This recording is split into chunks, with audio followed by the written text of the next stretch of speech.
Welcome to the Mormon News Roundup. We got a fun episode on tap for you tonight. We're also going to have a live call-in show after the episode. If you follow the link in the description, you can interact with your humble host after the podcast is over. We do have a fantastic episode. Hope to see you at the after party. Let's go. Welcome to the Mormon News Roundup, your go-to source for the latest headlines and critical analysis on all things LDS. Breaking news. Join D-Vase, Mormon News Roundup. that's talent on loan from Kolob, every Sunday and Monday night. We will uncover the truth behind the news that matters most to the Mormon community. Greetings, brothers and sisters. Welcome to the weekly Mormon News Roundup. I'm your humble host, D-Base, and this is Talent on Loan from Kolob. This is episode 127, and it's August 11th, 2024. We have a big episode on hands here. We're going to talk about President Nelson turning 100 years old. A couple of Mormon world records were set this week. We're going to talk about body image and Mormonism. There's a big study that came out and some very interesting findings there. We're going to talk about some Olympians who were Latter-day Saints who either got injured or got a medal. We'll update you on some gay Mormons in the Olympics. We've got a lot of stuff there. And the Fairview Temple is causing a lot of controversy in Texas. We're going to give you all of the important information there. And meantime, I'd like to welcome into my program my fabulous co-host, Sheena. Sheena, how's it going? Hi, D-Base. It's going great. How are you doing? Hey, I'm doing absolutely fantastic. Now, what is your 1-minute Mormon story? Who are you and what are you all about? Well, my name is Sheena Peterson. I was born and raised in the church. My parents were both converts. I was always very committed, learned about polygamy for the first time at around 17. That didn't make a whole lot of sense to me. So it was one of those things that sat on my shelf for half my life. And I kept coming back to it because it just kept eating at me. And so finally, I decided that I was going to pray really hard and try to figure it out and just really invite God to help me determine, how it somehow made sense with the plan of happiness and all of that. And so I started digging in really hard into the church history. And I started on the church website because, like a good Mormon, I had to make sure that I was staying within my parameters I was given. And that's when I came across like the gospel topics essays, which brought up more questions, especially about like the first vision and things like that. And then I started looking at other sources like Ghosts of Eternal Polygamy, that other book by Todd Compton. I can't think of the name of it right now, but In Sacred Loneliness? In Sacred Loneliness? Yeah. So yeah. And that's when I realized like, this makes less sense than it did before. So that was really where it took off for me. Yeah. And you decided to start a podcast. Why did you start that and what do you hope to accomplish with it? That really started because I was going through all this and it was a very painful process, really. People in our ward and stuff were starting to kind of wonder. And the bishop, he had sent the missionaries over. I was like, yeah, I'll let you know if we want to have you over. And so then they text and they're like, hey, how about that date to invite us over? And I was like, look, we're not interested. And then the bishop texted about a week later and was like, hey, I want to meet with you guys. Or his secretary texted and was like, hey, the bishop wants to meet with you guys. And I was not in a place where I felt like I was pretty raw still from like learning all of this stuff about the church and learning that it really wasn't true. And I was like, I don't think that that's a good idea. I probably won't conduct myself in a way that I would be happy with later on. So, and the bishop was a very nice guy. And so I started to panic and then I was like, okay, what do I do now? And so I did what I normally probably wouldn't have done. And I kind of just announced over Facebook so that everybody on there would know, hey, I'm not interested. I don't believe in it anymore. And just kind of made a post about my feelings and what my reasoning was. And so then I decided, like, I'd gotten really good feedback from people on there just saying like, thank you for stating it out loud. And, I've been too scared to talk about it and things like that. And so I decided to post it on YouTube, just, I don't know, to kind of help other people. And then I thought, well, that felt kind of good. So maybe I'll just kind of create my own little like documentation of my journey and my process. And so that's how that kind of got started. But yeah, as far as plans with it, I've wanted to keep it going. I've been insanely busy lately, more busy than I thought I would be. I'm in a master's nursing program right now. And so this semester, which is almost over now, I literally had like no extra time. And I'm at the end of it now where I have a little bit of time, but I still have a couple finals to do. And so the plan is to hopefully get some things going again during my 12-day break, and at least maybe try to, I may not be consistently in there every week, but my program isn't too long. And so I'm hoping to be able to continue it more consistently after I'm finished with the whole thing. That's Well, the thanks so goal. much for coming on to the Mormon News Roundup. Thanks for sharing your story. I first came to your attention, at least I first came to know about you from your interview on Latter Daily Digest. Since that time, I've watched a number of your episodes, including one just this morning. I'm a big fan out there. Those of you out there, will include a thank link you. to Sheena Peterson in YouTube in the show notes. We definitely want people to go and like and subscribe to your channel because you give a lot of good takes. Now, let's go ahead and jump into the news here. The president of the Church of Jesus Christ of Latter-day Saints, Russell M. Nelson, he is turning 100 years old, and they released this clip here, a simple act of service for the prophet, a record-breaking birthday card. Let's see what's going on with President Nelson and his birthday.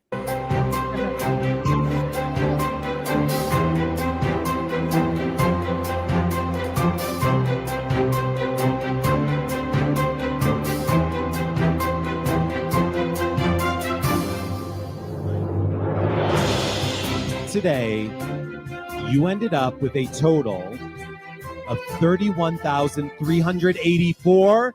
It's another new Guinness World Records title.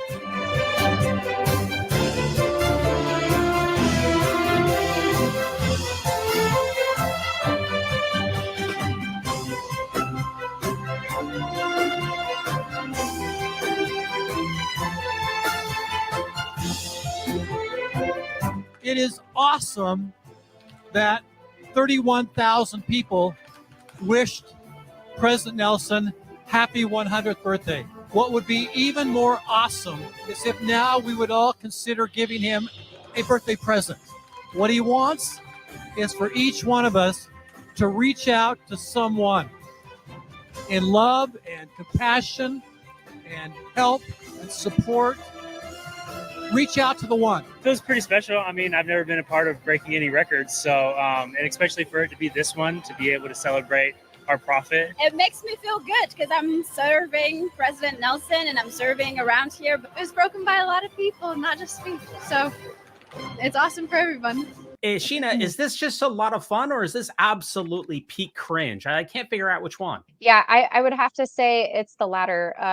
The whole time that we were watching that, the only thing I could think of was how manufactured that whole situation felt to me. I mean, I'm sure some people were there because they really wanted to be, but I do remember seeing something that Rebecca Biblioteca posted where there were actual, I think, emails sent out like begging people to come to that. So I find it very cringy and very arrogant. I don't know why the church is spending so much money and focusing so hard on President Nelson's 100th birthday. That just seems like a complete irresponsible use of church funds. Yeah, I saw this posting over here that I saw on Mormon Stories as well here. I want to share this with you. And this is a reaction that somebody put out to it. And it seems a little bit incongruous as to what we're doing. Let's see here. It says, I'm sorry to say this out loud. Of all the dumb and arrogant, prideful world records, this is at the top. A popularity contest as a world record. President Nelson is showing his egotism and organized attempt to praise him when we're told here. It's like we've got dear leader adulation here. This is literally approaching the levels of Kim Jong-un, North Korea, dear leader worship. Yeah. It is absolutely peak cringe. And don't forget that the church is spending money for ads for this as well. And what is the church doing as far as what do we want to set a world record in? Do we want to set it in the most amount of people fed or the most amount of people housed or an incredible new thing where Latter-day Saints are going to visit people in prisons or lift up the hands that hang down or strengthen the feeble knees? No, it's all about the adulation of the leader at the top. This is absolutely peak cringe for me. Yeah, I would 100% agree. And I feel like not only just the use of time, but the funds could actually be going to a worthy cause or several worthy causes because the church has so much money that they could be putting towards actually helping people and doing what they claim is at the core of everything that the church believes in, which is living a Christ-like life and serving others. I was literally telling my husband too, I said, the funny thing about this is you look at Christ's life and what it shows in the New Testament compared to what you see here with President Nelson. And to me, it's just like absolutely night and day. Let's look at the actual official reaction here that was tweeted out by the church itself. It says a special birthday broadcast will be in honor of the President Nelson, who will turn 100 years old on Monday, September 9th, 2024 for his 100th birthday at 4:00 p.m. Mountain Daylight Time. How thankful we are for our prophet of God and his invitation to follow the Savior's example of love and righteousness in all we do. And I do admire the sentiment about reaching out, the 99 plus one reaching out to the one. That is a good sentiment. The issue that I have here is that President Nelson, he's really in control of every dollar that the church has. And the church is a corporation soul, and it's worth about $300 billion. So he alone on this planet has more ability to reach out to the one than any other person on this planet. And yet what we've seen even from the church's internal humanitarian reports is an incredible lack of giving. Even if we take the church's unverified humanitarian reports at face value, he has the deepest pockets of any human on this planet and extremely short arms. And instead of him showing the example of how to reach out to the one, because he has more resources than literally all the rest of the church combined, he has more resources than everyone. Instead of showing the example of how to do this, instead he's calling upon others. And meanwhile, we have to praise him and literally sing his praises in the conference center with tens of thousands of people singing, "We thank thee, God, for a prophet." I see a massive disconnect here between the messaging reality. I really like what you said there too, the extremely short arms. Yeah, it doesn't make a whole lot of sense to me. That was one of those things too, where when, looking into more in depth into the church and what goes on behind the scenes, it's one of those things that you look at it and you finally realize, how did I never see this before? Here we are praising this guy. Well, and in some ways I kind of relate it to Joseph Smith. There's just like this overwhelming amount of accolade and praise that goes to him, almost as if he is basically God or Jesus. I find the whole thing very arrogant and it absolutely unnecessary and a waste of money, waste of everyone's money. So. And don't forget that President Nelson was at the helm when the church was fined by the SEC $5 million for fraudulently and shamefully hoarding $300 billion and not disclosing the assets to the federal government. Now we're going to sing to his praises and claim, and we're just all going to pretend that didn't happen. That has completely tainted his teachings for the remainder of his ministry, is that he's taken no accountability for that. But no, we're going to say he leaps tall buildings in a single bound. He is the greatest thing since sliced bread. And we're not going to deal with the elephant in the room, which is the fact of his lack of charitable giving and the fact that he engineered one of the largest charity scams of all time. And now we're just going to pretend all that doesn't happen. And we're going to have the warm, fuzzy feelings that come from these church manipulative videos in which it tugs on the heartstrings. And we're going to show the people of, oh, I love my prophet. And we just never deal with the reality of the situation. I think it's a very disconnected message. Any last thoughts on this one, Sheena? I think you pretty much hit it on the head there. I guess just to kind of echo what you're saying, it really contradicts the overarching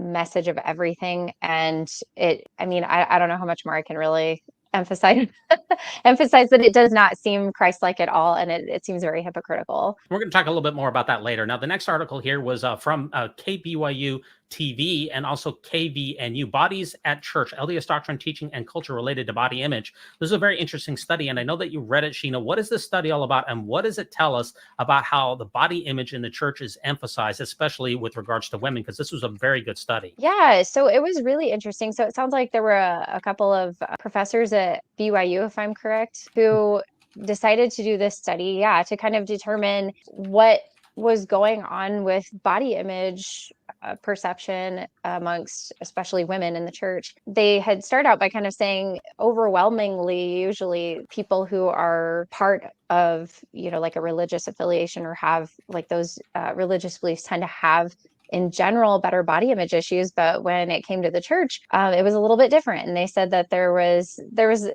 little bit of like a variation in where people were experiencing good feelings about their body image versus where they weren't. That really went back to like the teachings. So they were talking about how when it came to the, the principles of modesty and the teachings of the body based on God, that the feelings that people got about body image were really good. But when it came to the letter of the law type stuff, that's where people started feeling bad about themselves, where it was just this emphasis on like, oh, you need to make sure that your shoulders are covered and that your knees, things go to the knee, and make sure that you're abiding by all these like very specific little finite kind of rules. And that was where they were seeing that people were not very happy with body image and that it made them feel worse about themselves. Yeah, let's read So, that actually. That part right there. It says individuals yeah. feel worse about their bodies when discussions around modesty focus on specific practices such as covering their shoulders and knees or focusing on how women's dress can prevent male sexual thoughts. If that's what the Yeah. emphasis is, that has a negative effect on body image. And what I've heard from a lot of watching a lot of stories and hosting this podcast for a while is that a lot of women, that is the message that they received, especially in young women's, is that it's all about covering yourself up for supposed modesty and to prevent men from having so-called inappropriate thoughts.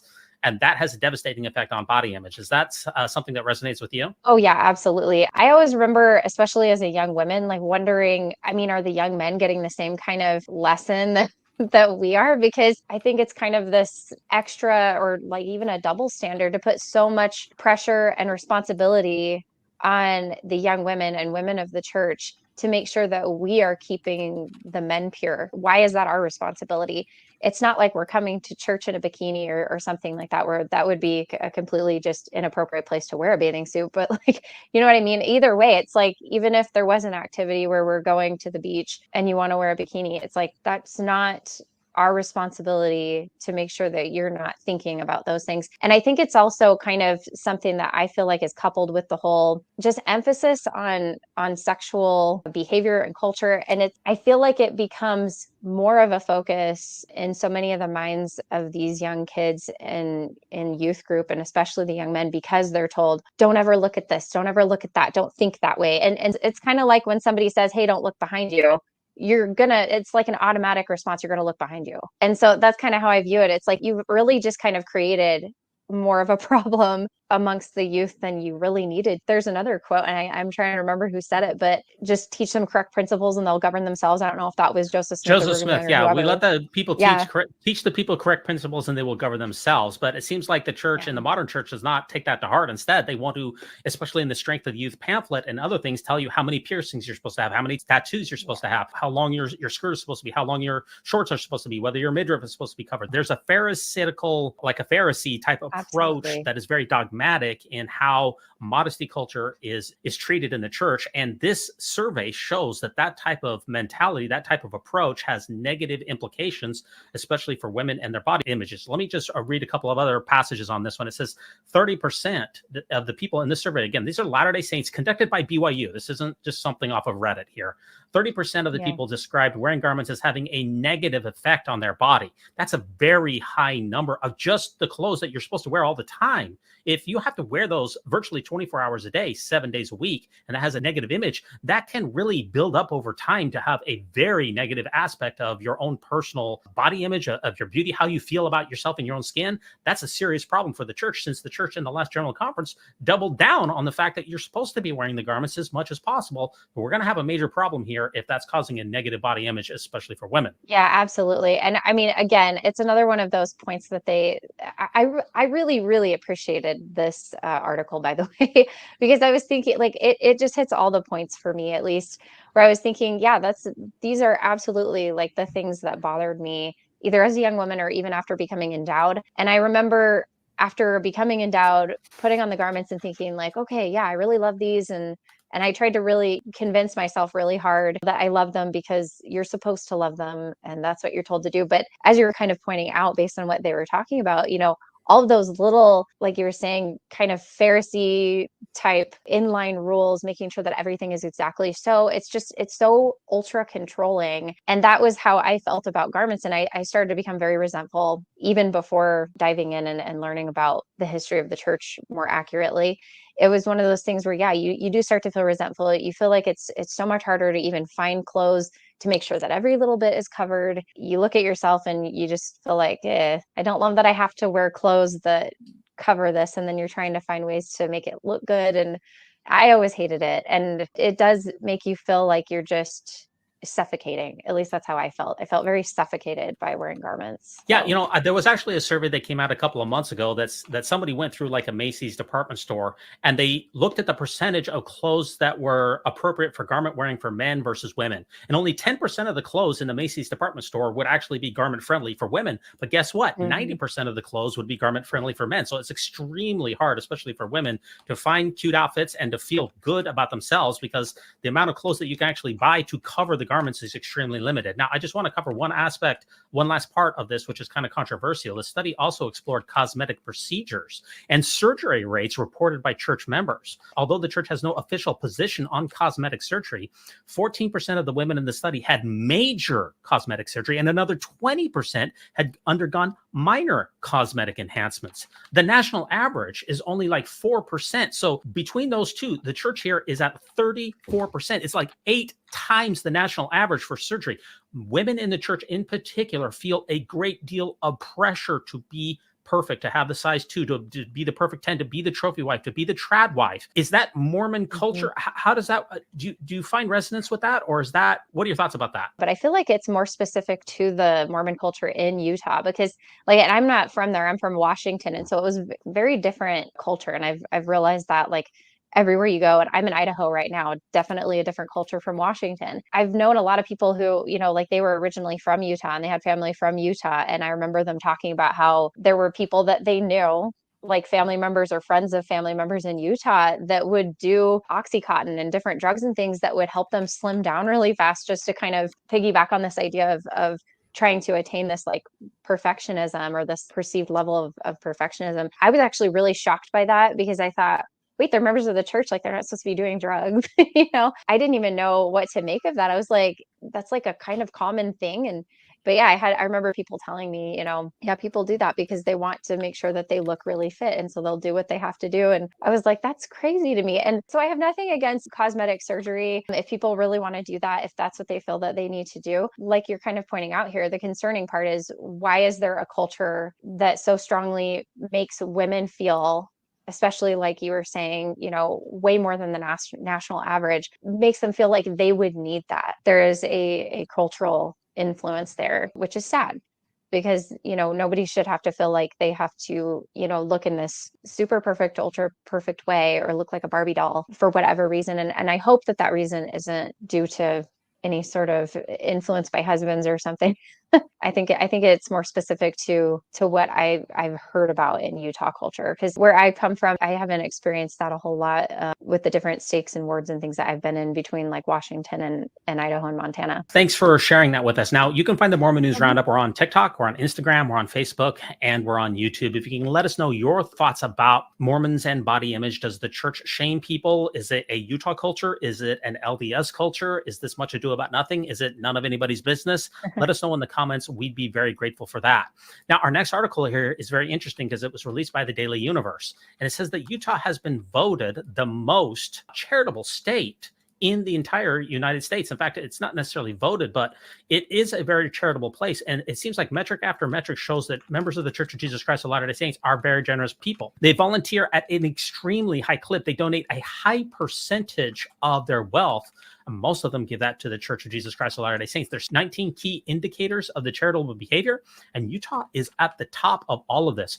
How do you feel about this particular study here that shows that Mormons are extremely charitable by Wallet Hub here? Well, my first thought when I opened up that article to read it was that I wondered if Wallet Hub was basing it off of the fact that Mormons donate 10% of their income.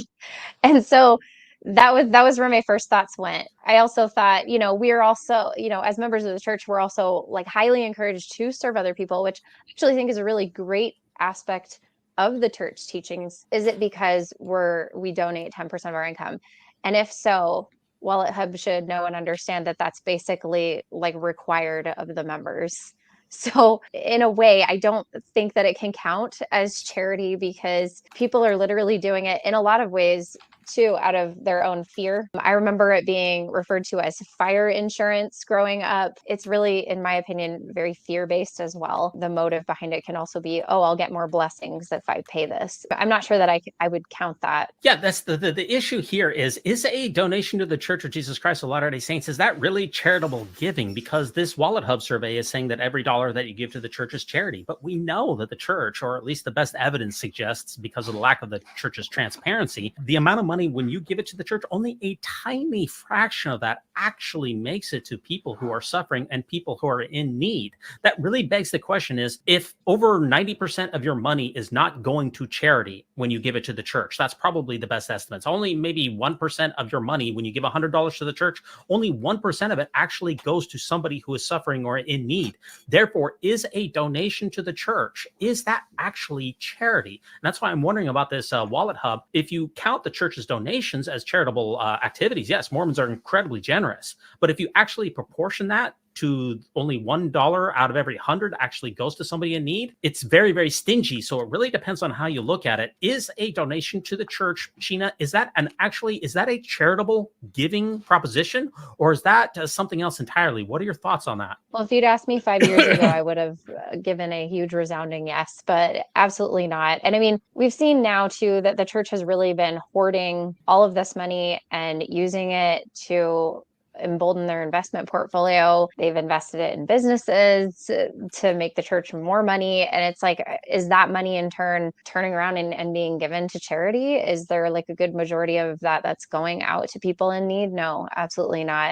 And we've seen that, like they literally have billions of dollars and they're maybe giving like millions. I don't think it really counts. If you give money to the church and then the church turns around with that money and builds a luxury mall, we know that the City Creek Mall that was built back in the mid 2000s, that a portion of that came from invested reserves, which started off as tithing. So if I give money to a mega corporation who then turns around and builds a luxury mall for profit, is that actually a charitable donation? Think about it this way. The churches are the number one holder of real estate in the United States. If I give my donation to the church and they turn around and buy a bunch of real estate in Florida to raise commercial citrus and hundreds of thousands of heads of cattle to sell that at a profit, not to feed the hungry, not to stock the bishop's storehouses, but you're giving money to a mega corporation that is using it for commercial purposes. Is that actually a charitable contribution? And don't forget that the church is not externally audited, so we can't confirm the vast majority of what the church allegedly does with its charity anyway. This is the problem with the entire philosophy here of this article that says that Mormons are really, really generous. And before I give you the last word, Latter-day Saints are among the most generous with their time in donating it to the church.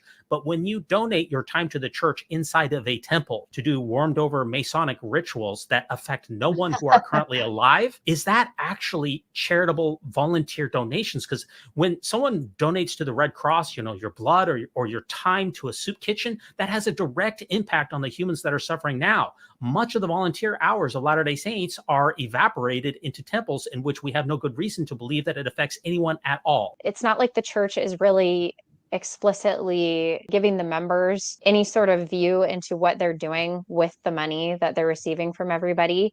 And I think that's kind of as a really terrible and sad part of it too. Members are just doing this out of blind faith, thinking this money is going to good causes. We're doing a good thing. And I even remember growing up with my dad telling me like, oh, we don't need to give money to other charities because we already donate it to the church and they do charitable things with that. I full on believed that because they don't divulge any of this information. They're not open about it. People are just taking it on an absolute blind faith, which is really sad. And so people really think that they are doing good in addition to being able to make sure that they're worthy for the temple where they can perform perceived charitable actions that, like you said, it's like there's nothing about it that's accomplishing anything. And I also think about the fact that so much money goes into building these temples and what a waste of money that is when, people could literally be going out and doing service projects.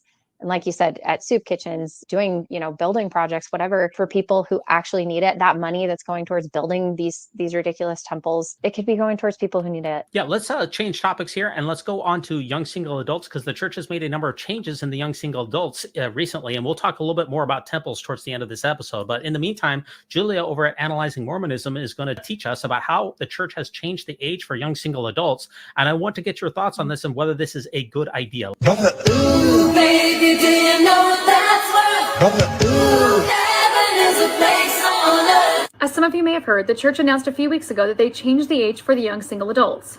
When before you graduated out of the young single adult ward at age 30, now members of the church can remain in the young single adult ward until they turn 35. This means that individuals who are 18 years old will be in the same dating pool as those who are age 35. That is a 17-year age gap. Part of me wonders if this has anything to do with President Oaks' recent fireside, where he announced that the average age for Mormons getting married is men at 28 and women at 26, which I think is amazing because the human brain isn't even fully developed until the mid-20s. My 18-year-old sister recently married a man who was 30, and a lot of us siblings did not agree with that. I shudder at the thought of an 18-year-old marrying a 35-year-old, especially in the church.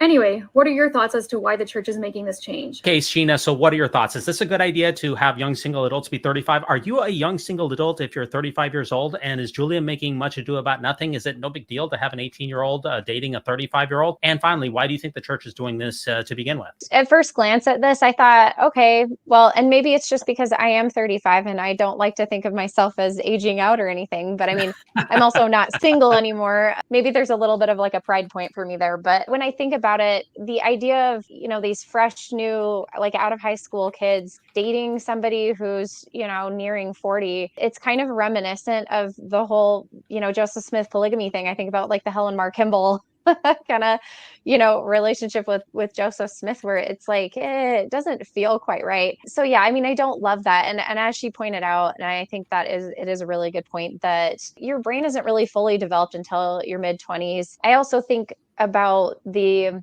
amount of divorces that happen with like some of these younger adults, even who are, they go off to BYU, Idaho, one of the church schools, and they get married really young and they end up getting divorced within like a year or so because it didn't work out. And it's too much of a rush. Maybe instead of including like the 18 to or early 20 type ages, like 18 to 24, whatever, maybe they should have like kind of their own dating pool, because I don't feel like, a 10-year age gap from 25 to 35 is really a big deal personally. And like she was saying, if that's the point where you're more capable of making adult decisions, then I think that that's fine. As far as why they've done it, I didn't really know until you had kind of mentioned something about it being the fact that maybe the church is losing people. I think what you said is actually correct. Obviously, it's better to generally date people who are close to their age. I think that the socioeconomic science behind that says that if you marry someone who's close to you, that you have better outcomes for your marriage, less divorce, and better happiness. I don't know that for certainty, but I think it's pretty accurate. But the problem here is that the Mormon shrivel is real. And the idea of making a young single adult ward that's from like 18 to 26 and then another one from 26 to 35, that might be ideal. But the problem is that the activity rates are exceptionally low, and you'd have to get a giant geographic area in order to get enough young single adults from the 18 to the 27 and then another one from 27 to 35. And as church activity seems to be waning, all indications show that church activity rates are on the decline. It's harder and harder to find a pool of young single adults that can make for a full ward so that you can date. That's the problem here. So the church is really reacting to what I believe to be the Mormon shrivel. No, I think that pretty much hits it. Okay. So the church also places a lot of emphasis on dating and marriage. We saw that from that last clip and from Elder Oaks, as Julia mentioned in that last clip. And yet another world record has been set this week for Latter-day Saints here.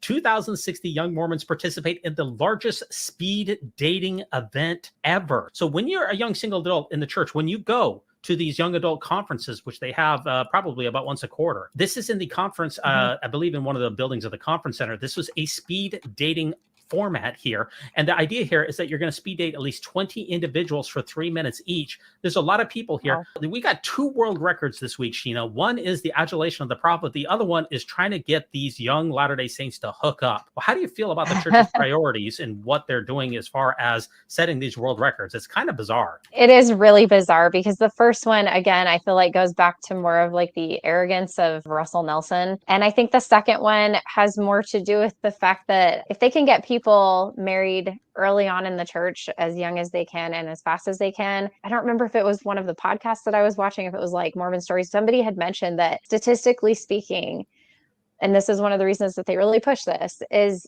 the earlier and faster they can get, young adults in the church married, the more likely they are to stay committed and keep paying that tithing money. And so that's where my mind goes with this. And it just seems like not really a great priority, just like the birthday card thing. Maybe it's a conspiracy theorist in me, but I think there's another goal in mind there as well. I imagine how difficult it is, especially at these young single adult conferences, to be a woman, because the best information that we have to be a young woman who's, I don't know, 25 years old, who's single. The problem here is that we have over double the amount of women who are young single adults than we do men. That's the best information that I have. And that was actually released on Mormon Leaks way back in 2009 as well. And the indications are that it's getting worse. So in these speed dating events, there's just not enough eligible young men to go around for the young women.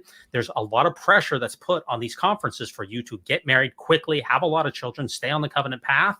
And it's always about trying to force you to get married. The data that was from Mormon WikiLeaks says that you're about 3 times more likely to stay in the church if you get married than you are if you're single. They really don't want any singles to be in the church. The covenant plan does not work for singles. You don't go to the highest degree of the celestial kingdom if you don't have a partner. So therefore, all of the pressure and all of the weight of the church leadership is upon these single adults to hurry up and get married. That's why we see them setting world records. You got to get it going. You got to get married. Let's go. What's taking so long? That puts people in a pressure cooker, and it can end up affecting people in perverse ways, because you end up getting married to somebody who maybe you weren't ready to get married with, but this is the only person in my area.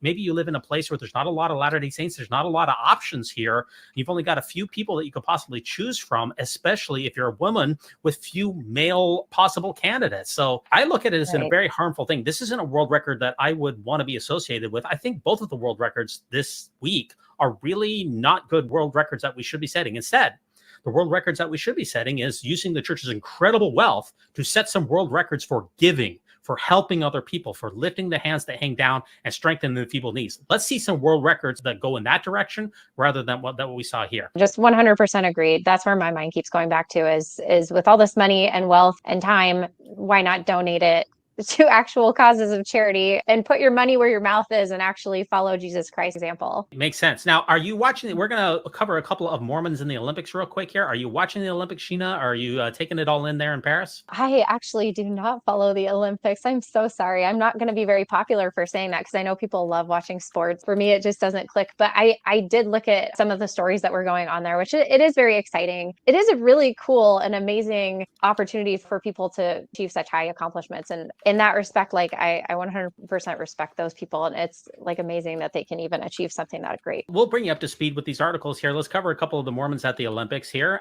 First, we have from Latter-day Stories, who tweeted this out, or I guess posted it on Facebook. The USA women's rugby team with 6 out gay players got their bronze medal. With the clock running out, the 6 members, they trailed from behind, but they came back from behind. Now, what's interesting about this is that this also includes an openly gay Latter-day Saint, Steph Rovetti here, an openly gay LGBTQ member here who was raised Latter-day Saint. And she was a former BYU basketball star as well. And now she was raised Mormon in Reno, and her religion, she admits, is at odds with being gay, and it makes her being out in the Olympics that much more special. Let me just share a couple of clips here from Miss Rovetti, which you can see right here on the left, who again brought home the bronze medal. It is really tough in the church, obviously, to be gay and be a member of the church, but she's going to talk about that briefly. Let me get your reaction to it. She said, going to the Olympics as an out athlete means a lot to me. You go and represent all communities that you are a part of. You're on the world stage, and that really matters. Coming from a religious background, I hope to be a representation of courage to be your true, authentic self. And I find it remarkable that she also got mentioned in the Deseret News.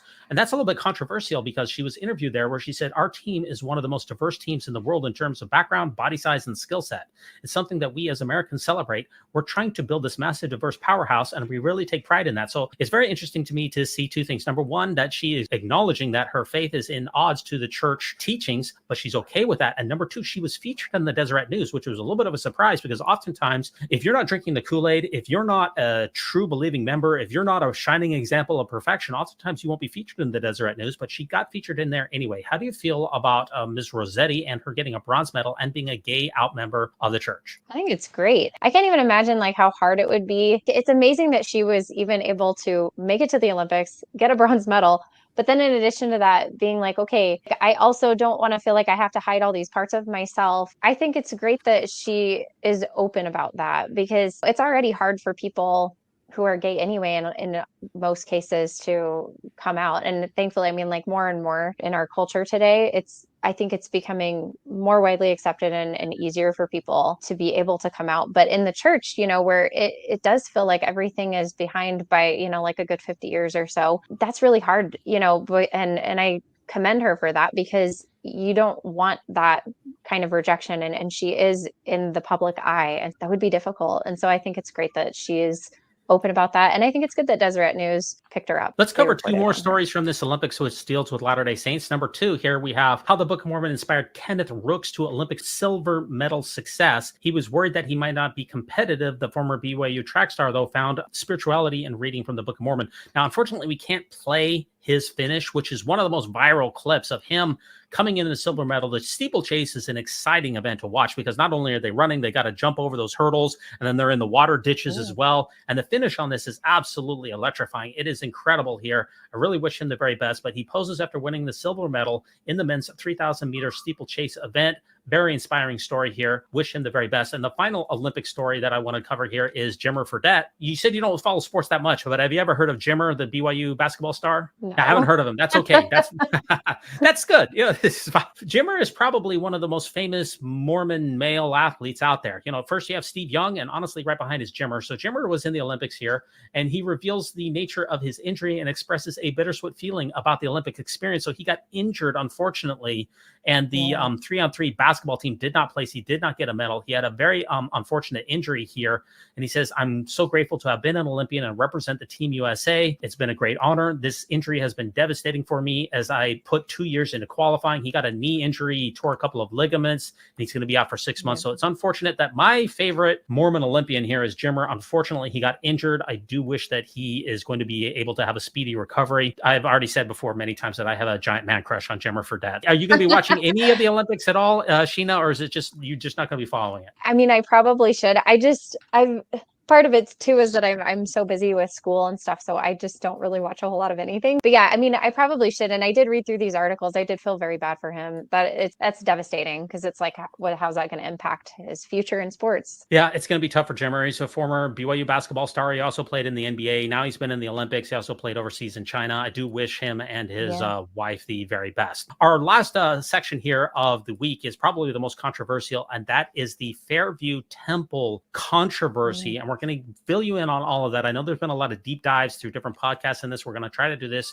in just 20 minutes or less and give you the total details about what's going on with the LDS members lobbying to build a new temple in Fairview. Okay, the church has been trying to punch through its temple in Fairview, Texas, and it has met a great deal of resistance. I have a few clips here queued up for you, Sheena. Let's get your thoughts on it. The first is from the Texas mayor there, who has strong words for the Mormon leadership. Let's see what's going on in Fairview, Texas. The mayor of Fairview, Texas, Henry Lesnar, had some strong words last night for the leaders and lawyers of the Mormon Church. Your attorneys from Salt Lake City are very smooth, calmly starting our conversation with the fact that they've dealt with municipalities many, many times, if y'all remember that conversation, and essentially have forced these communities to take an unwanted large building. What a thing to be proud of. Their message to us is fighting this gigantic building proposed for Fairview is really a waste of our time, and you heard that tonight. I think the word for this attitude is extreme arrogance, and it's what we in Fairview will remember about the LDS representatives. I would also add, shame on the local leaders for stabbing our town in the back. They knew exactly the impact this building would have on our town, and obviously don't give a flip. It's really disappointing.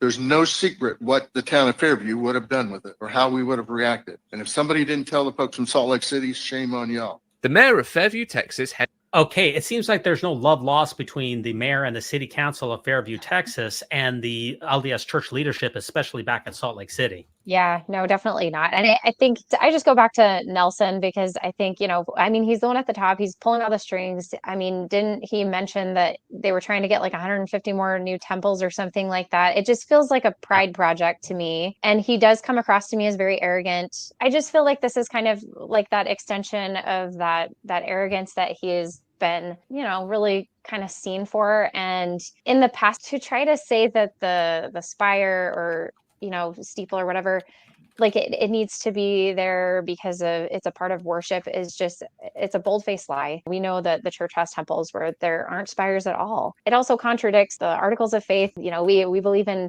abiding by the laws of the land and all of that kind of stuff. And so it feels like this huge push out of pride points just for the sake of being able to make sure that they get what they want. I don't know what else to really think of it, because it's just not necessary. And I think it was even mentioned in like one of these articles or one of the news stories that I was following that, you know, hey, if you guys want to have your temple that large and that, you know, that tall, then take it outside of the residential zoning area. But the argument is that, oh no, God told us to put it here. I don't see any justification for the behavior or the members even supporting this. Let's get a couple of Twitter takes here. We have Jen next door, who usually gives a lot of great takes. And in Fairview, Texas, the mayor says the town will remember the extreme arrogance of the LDS representatives and how local LDS leaders stabbed the town in the back. Then he calls on LDS members to protest the LDS church using its great will to target small towns, threatening to bankrupt them. That is to put these huge buildings in residential zones, as you mentioned.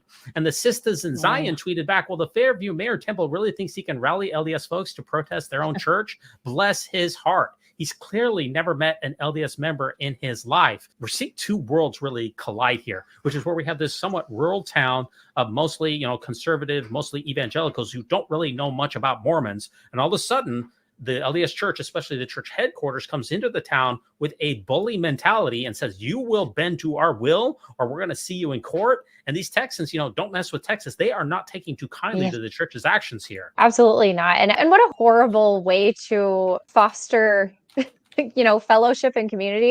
And we're told to constantly be reaching out in charity and goodness. And here they're threatening with a lawsuit now to just like absolutely ruin the town and these people. It's like all they're asking is that you follow the zoning laws. That's it. Again, there's no justification for this behavior, and it's completely the opposite of Christ's teaching. So I just feel it's completely contradictory to what the church claims their teachings are. There was a 6-hour town council meeting before they voted on this, and a couple of the town's members came in and presented their thoughts about the church coming in and trying to build this giant structure in the middle of a residential area, which it's not zoned for.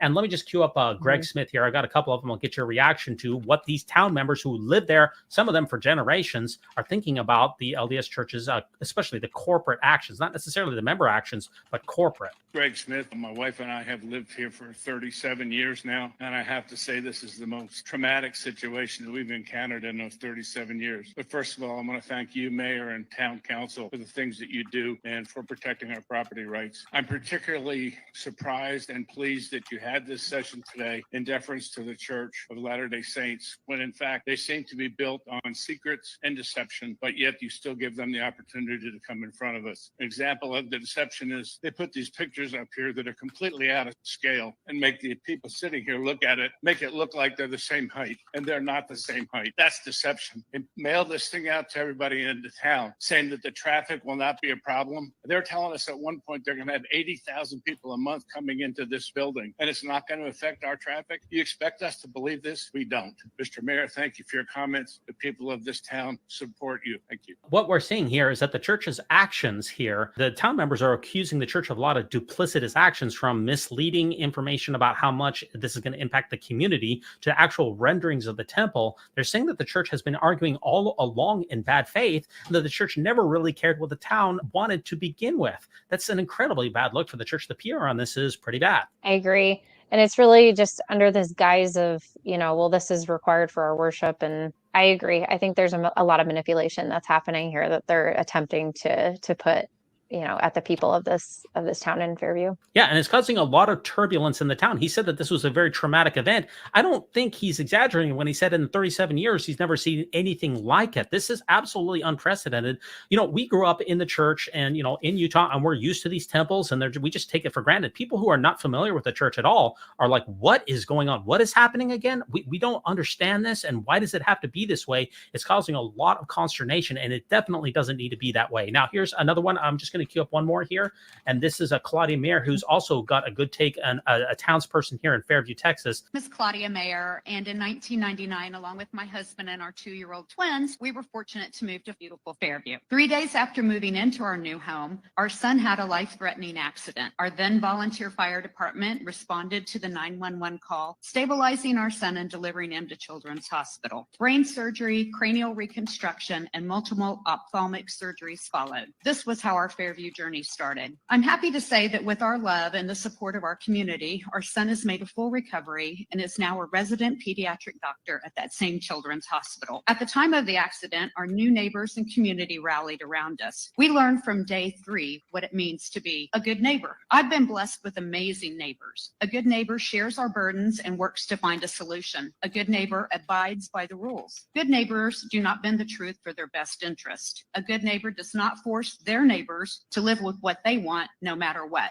The applicant needs to remember that actions speak louder than words. Practice what you preach. If you want to be a good neighbor, act like it. In my 25 years in Fairview, I've seen us take up many challenges, from the build out of a school district to the look and feel of a neighborhood convenience store. All of these challenges were in the spirit of preserving our small town character, keeping it country. How many times have you, like me, described our location to a town stranger? East of 75, north of Allen, south of McKinney. Perhaps this also confused the applicant in the temple naming process. So when people do stumble across our town, they're taken by its serenity and natural beauty. This mystery and surprise is not by accident, it's by design. Thank you. Please deny. We hear the accusation from Claudia that the church is not being a good neighbor here. And I thought that that's really what the church really wanted to be all about. If you go back to like the home front commercials back from the 70s and 80s, remember these commercials are brought to you by the Church of Jesus Christ of Latter-day Saints, the Mormons, and it shows them being great neighbors and being good community members. But all that seems to be thrown out the window because President Nelson has received a prayer that the temple is supposed to be located right there in the middle of their neighborhood. And so therefore the idea of being a good neighbor, well, we don't have to be good neighbors if we're trying to do what God told us to do. Definitely. And also with this story that I'm seeing is a lot of like this almost kind of victimhood mentality of, oh, well, they're trying to take away our religious freedom. It's like, no, that really has nothing to do with it. And I don't know if that's kind of a self-deception on the part of the members or if it's just another one of those manipulation tools that, like church leaders are trying to use to kind of embolden the members in the fight against the town over this temple being built. So I 100% agree. It makes no sense with the church's teachings, and we're supposed to be extending a hand in fellowship and as a good neighbor. After this 5-hour meeting where a number of the residents were very upset with the church's plans in their community, they went ahead and had a vote. And let's see what happened with that vote. New this morning, a small North Texas town taking some action in a debate that has had some residents divided for months now. Now, while you were sleeping, Fairview's council denied a permit request for a new temple in the area. This is all playing out minutes away from McKinney. Our Janelle Fort is live this morning there where the city council or the town council meeting went on for hours.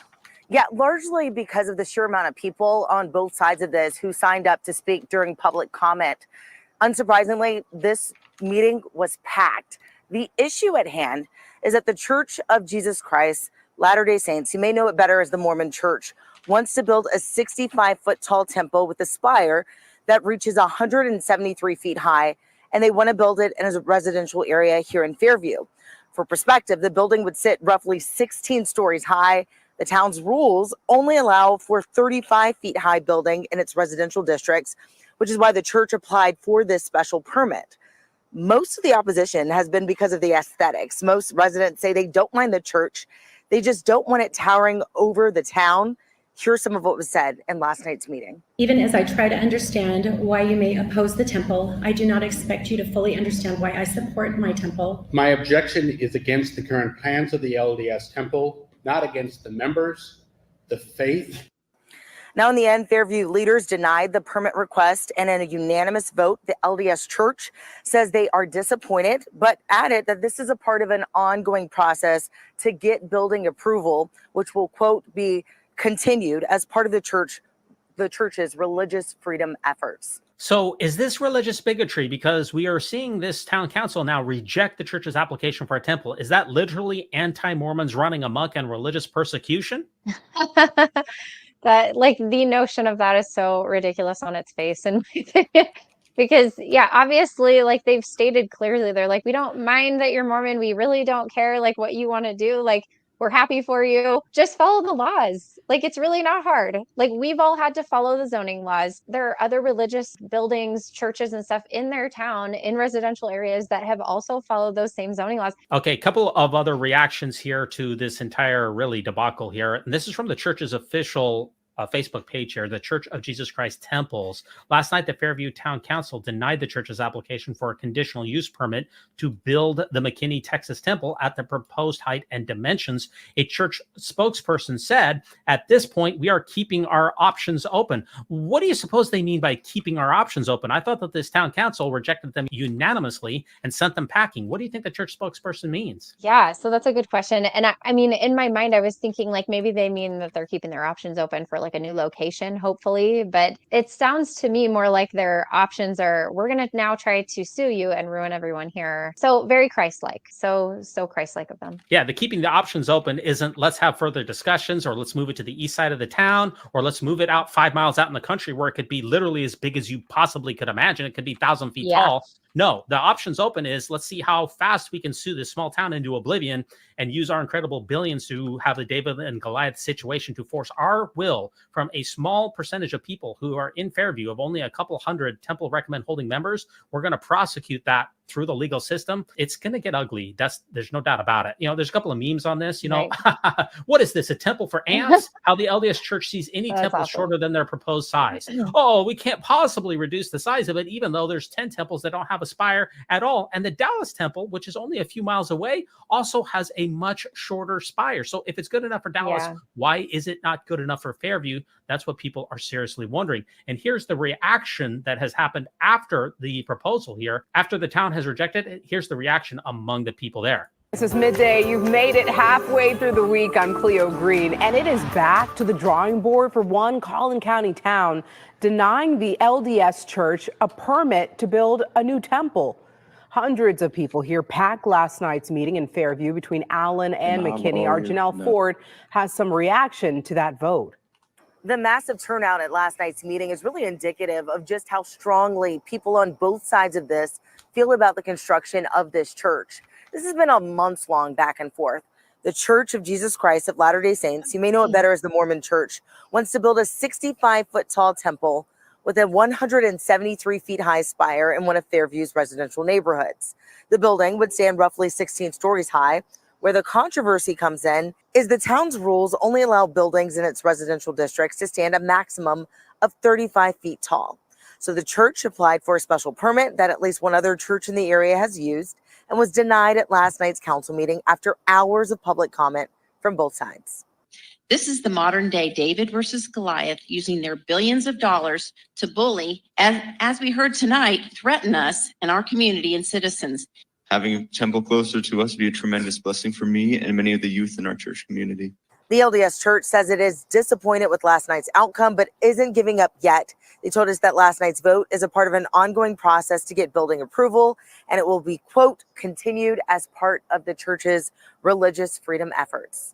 Yep. So the church is definitely not giving up on this one. And we've seen President Nelson not give up on any of the temples. He's never abandoned a temple project. Once he's announced it, it will go forward and they will prosecute it through the legal system, no matter what the collateral costs, no matter how many people they upset, no matter how many toes they step on, no matter how much bad press it gets, it doesn't matter because we're going to need that extra temple that's only like 25 minutes away from the Dallas temple to begin with. Not only is not necessary, but the members have been roped into almost like testifying that they absolutely do need it because the temple that's 25 minutes away is just overrun all the time and it's so busy. When I was following the story, I had heard that temple really wasn't.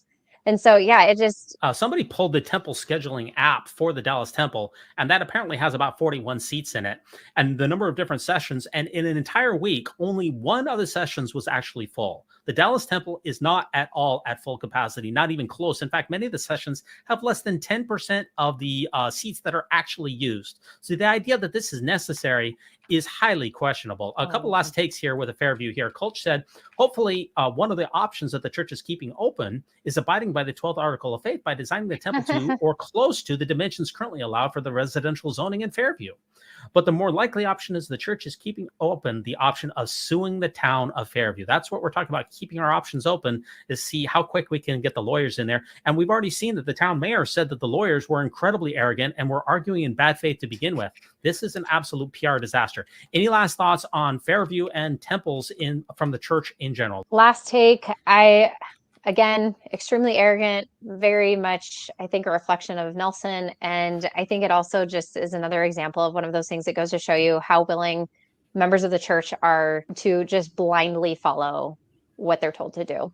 Even though, at least growing up, I was told we didn't believe in blind faith, but more and more, I just see like example after example of just following blindly with no real reasoning behind doing these things. There's very little rationale that I think could be used to justify these incredibly large structures in areas in which there are a few Latter-day Saints and that are very close to other temples. And the fact that these temples cost tens of millions of dollars, up to this temple could be a $70 million building. And that's to perform warmed over Masonic rituals for Holocaust survivors and Adolf Hitler and Vlad the Impaler. You know, people in Fairview and others now can see what goes on the inside of the temples, and they realize that this is a very, from an outsider perspective, very cult-like environment that is going to provide absolutely no benefit to anyone in the community. At least when you put a church in, a Catholic church or other thing, the people in the community can go in there, and occasionally there can be events or soup kitchens or some kind of value add to the community. Really what the church is asking for this community is, we're going to put something into your town that doesn't fit, that has no value add to your community whatsoever, and guess what? You're going to pay for it because it's tax exempt. You're going to have to pay for all of the extra services that go along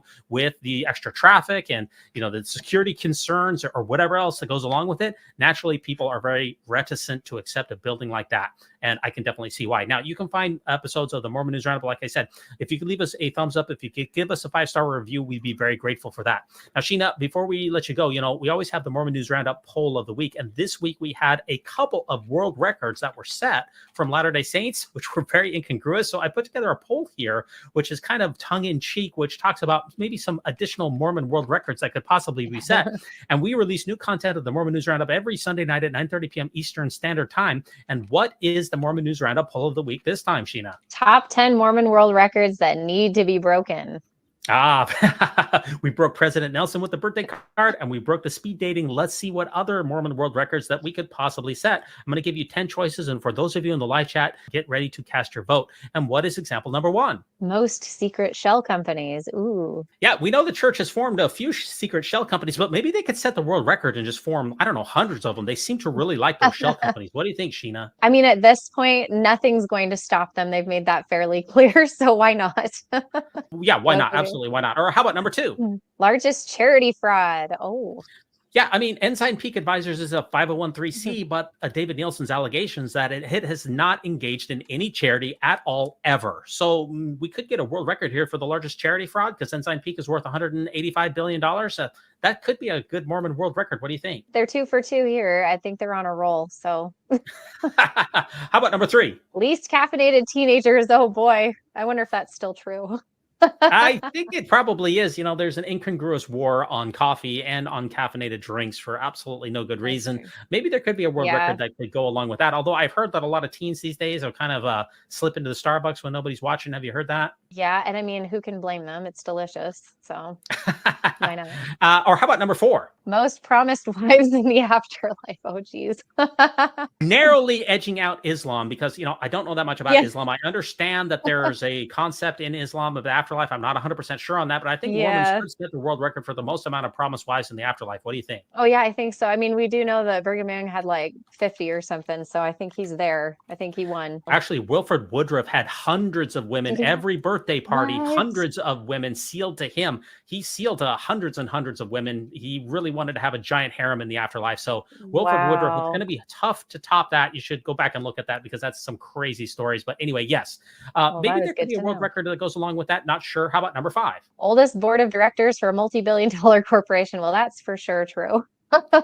Yeah, I don't think you're going to see any other corporation out there that has a board of directors that everybody's in their late 80s and early 90s. Some people look at this as an incredibly faith-promoting aspect of the church. I look at it really a form of elder abuse where these men really should be back home with their families enjoying some retirement, not figuring out how to hoard the widow's mite. What do you think? Yeah, for sure. I mean, and you can even see like a few of them are in wheelchairs at this point. Eyring looks like he's been kind of on his way out for a little while. He doesn't seem like he's fully there. You could set a world record for that because I doubt you'll see any other corporation, multi-billion-dollar corporation that is comfortable with having a bunch of 90 or 100-year-old men running it at the top. Or how about number 6? Most Masonic esoteric castles in a single state. I love that.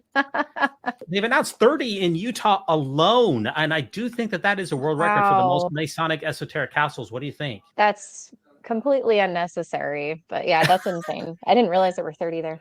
That's crazy. Yeah, 30 have been either groundbroken or announced. So yes, they could have a world record that goes along with that. Or how about number 7? Most lawsuits of tiny towns by any mega corporation. Oh boy. Yeah. Poor Fairview.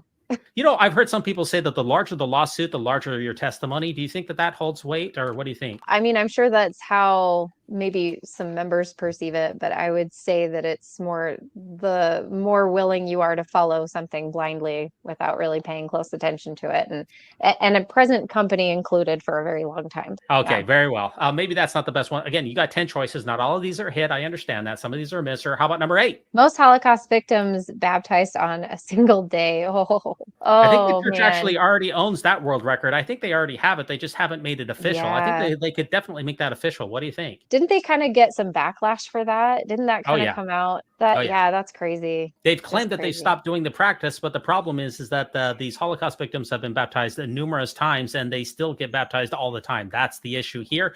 But hey, if you're going to do it, you might as well set a world record. That's all I'm saying. Or how about number 9? Most confusing handshakes. That's got to be a world record. The Mormon Church and secret handshakes. That's got to be a record of some kind. Oh, yeah. I don't know why. I was just thinking of like when you go to a church and your bishop shakes your hand, and I was like, are there confused? Okay, yes, I totally missed that one for a second there. Gotcha. Yeah, no, or your very final confusing. choice here. Your final choice is number 10. Most members leaving an organization after COVID. Yeah.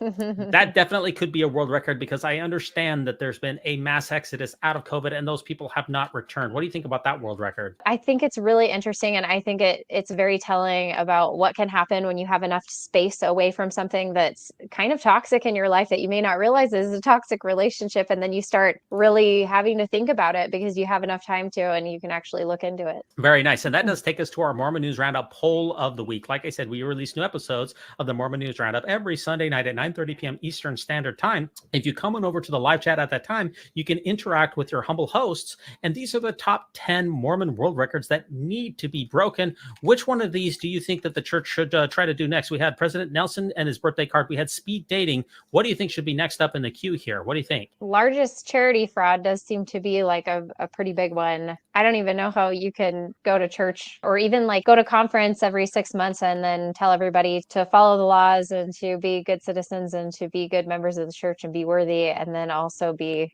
committing charity fraud at the same time with your 501c3 that's not actually donating anything to anyone ever. Just Okay, so you're going with hypocrisy is example part of number 2. You're voting for number 2. Is Yeah. that correct? Yeah, I'm Very voting nice. Very nice. You're the first person to take our poll. I really appreciate that. That does take us to our final segment, which is the Mormon News Roundup joke of the week. And I believe that you have that for us. I do. And I cannot even take credit for it. I found this on Reddit and I can't even attribute it because the person, like, no name or anything was written, but it was really funny. So the question is, how many Mormons does it take to change a light bulb?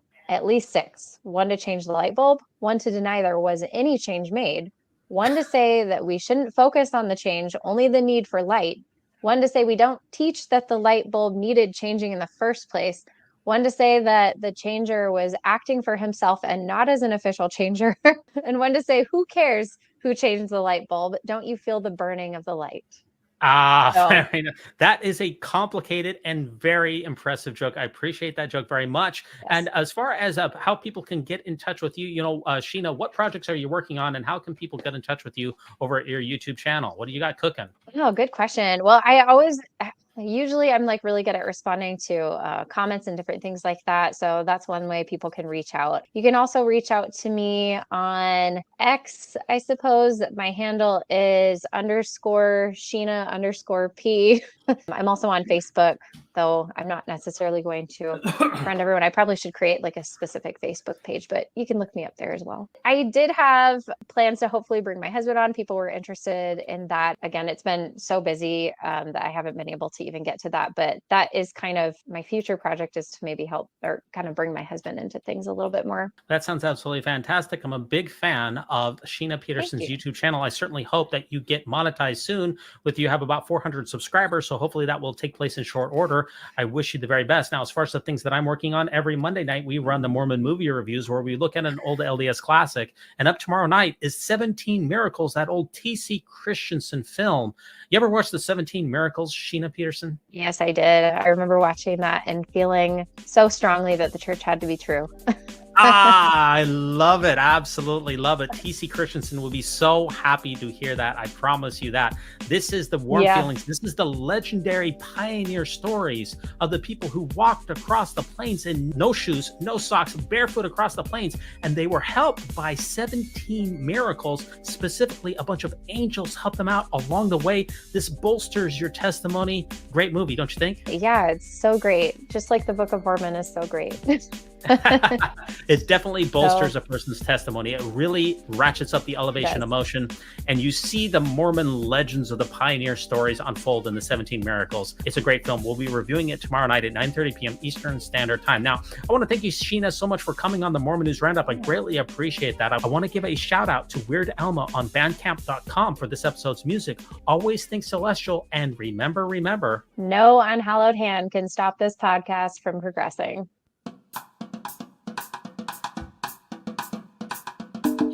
When it comes to nicknames of the church, such as LDS Church, the Mormon Church, to remove the Lord's name from the Lord's church is a major victory for Satan. Satan.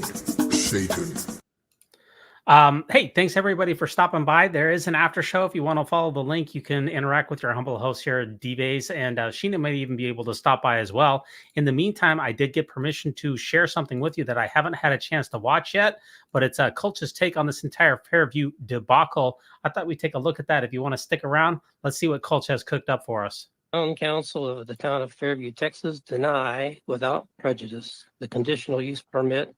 All right, so all in favor of the motion as spoken, which is to deny without prejudice, please say aye. Aye. So it is unanimous that we deny without prejudice. Mormons are probably wondering how they got here.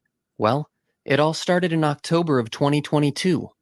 While life went on as normal in the town of Fairview, Texas, 1,300 miles away in Salt Lake City, Utah, Mormon prophet Russell M. Nelson was about to make an announcement. I'm pleased to announce our plans to build a new temple in each of the following locations. Prosper, Texas. The temple was announced as the Prosper, Texas Temple, a city north of Dallas and located 17 miles from the town of Fairview. But the temple wasn't destined to be built in Prosper. On December 4th, 2023, the Mormon Church made a change. Prosper was out, and Fairview was in. The church bought an 8.1-acre plot in a residential area of the town, and although the church planned to build in Fairview, they planned to name the temple the McKinney, Texas Temple. Prosper's loss turned out to be Fairview's nightmare. The Mormon Church proposed a temple height of 65 feet, with a steeple height a few inches shy of 174 feet. Just one problem, though. Residential zoning laws in Fairview only allowed for a maximum height of 35 feet. Now, religious exceptions had been made in the past. And to which church, you might ask? Well, the Mormon Church. They got an exception. When they built their chapel in Fairview, they were allowed to have a roof height of 39 feet and a steeple height of 68 feet. But for the temple, that wouldn't do. The church wanted much, much more. They moved forward with their plans for the temple as is. In March 2024, the LDS Church submitted an application for a conditional use permit, which they are fully within their right to do. On April 11th, the project was presented at the Fairview Planning and Zoning meeting. Now, in this meeting, the church requested a continuance, and this was passed by a 7-0 vote. On May 3rd, the church held an open house for the nearby residents to help educate them on the temple and assuage any potential fears. But rather than being a good host to the residents attending the open house, residents were reportedly threatened with legal action by the church's lawyers if they didn't accept the size of the temple. Here's what one resident said.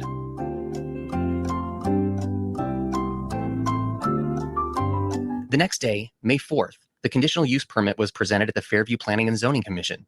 The permit was denied by a vote of 6-1. This meant that the conditional use permit would require a supermajority to be passed by the town council. And tonight, hundreds of residents who say it's too big showed up to weigh in. After almost 3 hours here of this very long meeting, the commission voted to deny the church's application for a permit. That, though, is just a recommendation. It is not a final decision. And I'll get to what happens next year in a moment. But first, I just want to catch our viewers up on the background, the details really at the heart of this debate here in town. So as you mentioned, the Church of Jesus Christ of Latter-day Saints wants to build a new temple here in Fairview. Thing is, it is really big. The 44,000 square square foot building would include a spire that reaches 173 feet tall. That's 16 stories tall, and notably taller than city code allows. That's caused a controversy here in town. And tonight, the Planning and Zoning Commission heard from several church reps and supporters who argued the spire height is constitutionally protected from those zoning limits because it serves a religious purpose.